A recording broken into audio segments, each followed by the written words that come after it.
In a quaint village in the 1800s, a young girl named Clara discovers an old, dusty typewriter in her attic. As she types, words magically appear, crafting stories that captivate the townsfolk.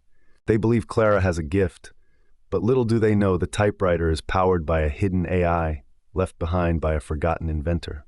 One day, Clara types about a storm that would hit the village.